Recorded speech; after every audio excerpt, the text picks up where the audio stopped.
Welcome to Q&A Wire. In this problem, we have the same pulley system from problem 24.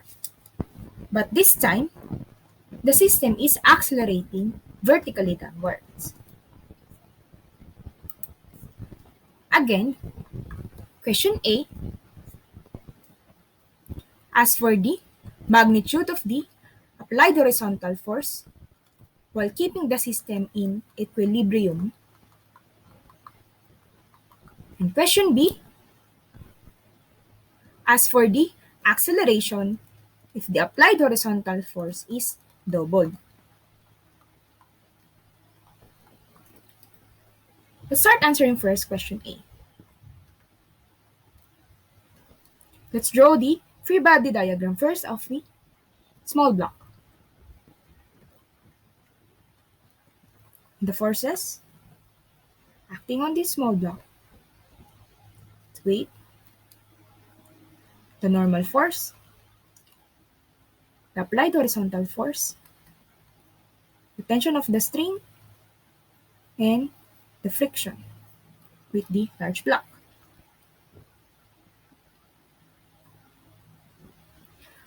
For the vertical plane, the net force is now equals to applying second law of motion, which state for the body that is accelerating, the net force is equals to the product of the mass and its acceleration due to its movement. So the net force is now equal to small ma. And the forces on this plane are the weight. This time, we denote the weight as positive since it is the same direction with the movement minus the normal force. And we know that weight is the product of mass times the acceleration due to gravity. Now, isolating normal force to the left side equation, we have, and simplifying, normal force equals to mass multiplied by this quantity, the difference of acceleration due to gravity in the acceleration of its movement. Let's note this as equation 1. Now, for the horizontal plane, since the body is in equilibrium in this plane, we can apply first law, which states that the net force of a body in equilibrium is equals to 0.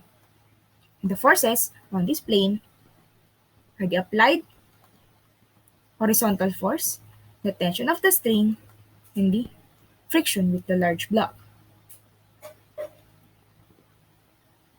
Rewriting, we know that friction is the product of the coefficient and the normal force.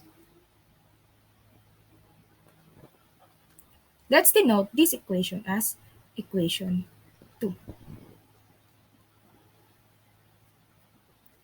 Isolating the applied force to the left side equation, we have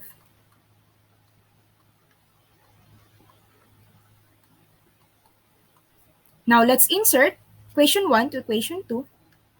Then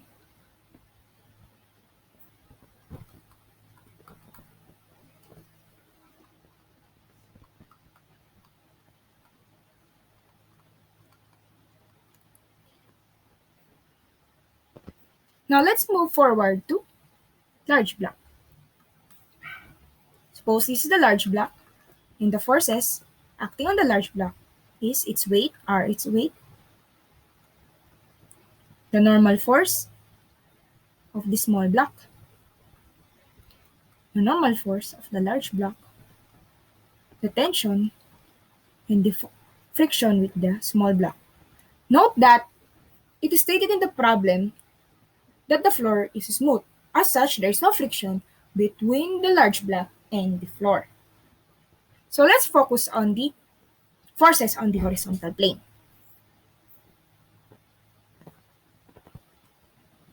Since it's in equilibrium, the net force also equal to 0. And the forces on this plane are the tension and the friction with the small block. Rewriting, Let's denote this as equation 3.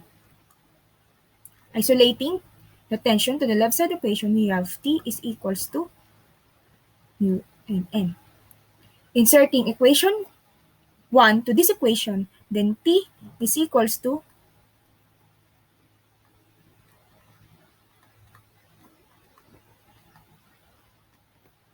A.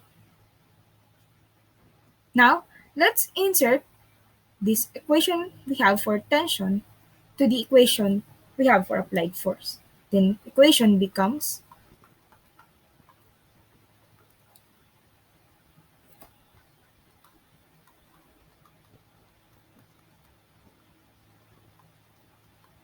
or simply 2 mu m multiplied by the difference the two accelerations.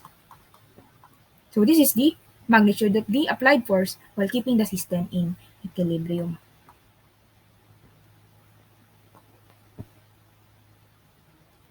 Let's denote this equation as equation 4. Now for letter B, from equation 2,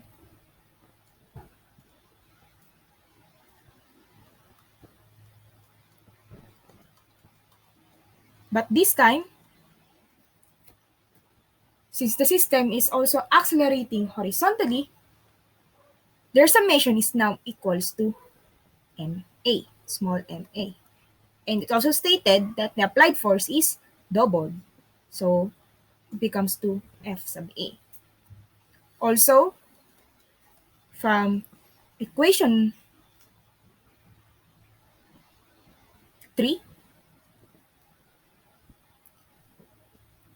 T minus mu n sub m is also now equals to ma.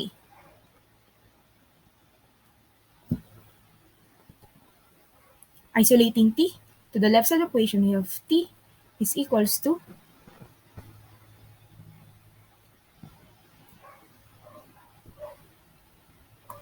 but take note, this is not small m, but large M because this is the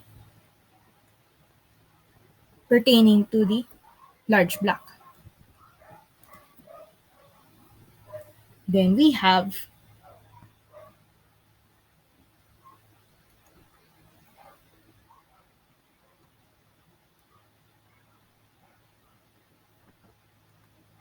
inserting again equation 1, then T is equals to this quantity. Let's denote this as equation 5. Now, using equation 1, equation 4, and equation 5 to this equation, then this becomes ma is equals to this quantity.